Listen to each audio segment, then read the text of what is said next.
Salut à tous, ici Basso32. Aujourd'hui on se retrouve pour un nouveau tutoriel qui va concerner des images un petit peu particulières qu'on appelle les images SVG, qui sont les Scalable Vector Graphics. J'ai aucune idée de ce que ça veut dire, enfin en anglais je sais ce que ça veut dire, mais voilà, j'ai pas de notion particulière sur ce genre de choses. Ben, voilà. Bref, donc c'est parti, on va tout de suite aller chercher l'image que l'on veut. Pourquoi j'ai ouvert internet, je ne sais pas. On va tout de suite aller chercher l'image que l'on veut. Et je vais vous montrer à quoi ça sert. Ça sert à faire, en gros, on va passer cette image en un objet 3D. C'est hyper utile. Quand on veut faire des logos un peu compliqués, tout ça, ça peut être vraiment utile. Vous faites un dessin et ensuite vous le passez en 3D, c'est vraiment super. Donc c'est parti. Alors moi j'ai choisi personnellement le logo de Dishonored qui est ici.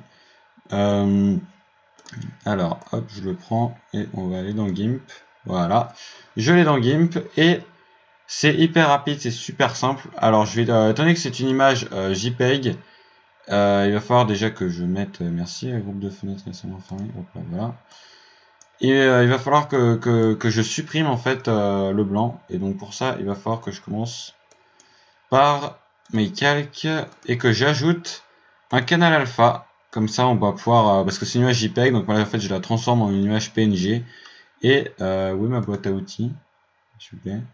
Mettre une nouvelle boîte à outils.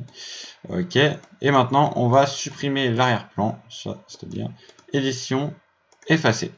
Voilà, donc là, l'arrière-plan, il est invisible, il n'y a plus rien. C'est exactement ce qu'on voulait. Toujours avec ce petit outil, on va sélectionner le noir. Ici, alors, ok, il n'est pas ici, c'est pas grave. Édition, où est-ce que c'est? Non, sélection, voilà, sélection vers chemin. Et là, dans chemin, on a un petit truc qui s'est rajouté. On clique droit dessus et on fait exporter le chemin. Voilà. Donc voilà, exporter des chemins en SVG. Donc on va le mettre dans mon data 1, voilà. Dishonored. Qu'est-ce que je fais? Non. Dishonored. SVG. Je suis pas sûr, je pense qu'il n'y avait pas besoin de mettre le point SVG à la fin. Je vais aller dans Blender. Voilà. On ferme ça. On va aller dans les User Preferences. Où est-ce que c'est User Preferences? Hop. On va aller dans les add-ons, dans Import Export. Et on va trouver SVG. Voilà. Faut accepter ça. Là, on clique sur ce petit truc là. On fait Save User Settings. Et voilà. On va pouvoir faire File, Import. Et du coup, SVG, c'est ici. Hop, on va se mettre ça en grand. Data 1, je vais l'appeler Dishonored. IEA. Non, c'en était un autre, mais c'est pas grave, c'est la même chose. Et il n'est pas là. Ah, il est là, le voilà. Il est juste là. On le met en très grand. Voilà. Et là, vous allez me dire, hop, que c'est pas vraiment un objet, c'est une courbe. Alors, qu'est-ce que ça veut dire si une courbe? Ça signifie énormément de points. Ça, là, si je le passe en un objet tout de suite, ça va faire un nombre de points monstrueux. Alors, du coup, on va juste descendre ça. Vous voyez, ça rend pas ça spécialement plus moche. Vous voyez, c'est vraiment aller à 3, ouais, pour que ça soit vraiment plus moche. Du coup, 4, c'est bien 4. Hop. Voilà. Vous sélectionnez, vous faites Alt plus C et vous faites Mesh from Curve. Il y a 420 points. Sachant que il faut extruder maintenant.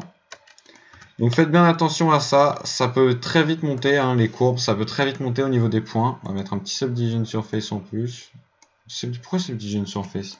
Non, un petit Solidify. Voilà, voilà. Alors beaucoup moins, s'il te plaît. Hop. Voilà, parfait là. Et voilà, j'ai mon logo Dishonored mis en place, il est parfait, il est beau.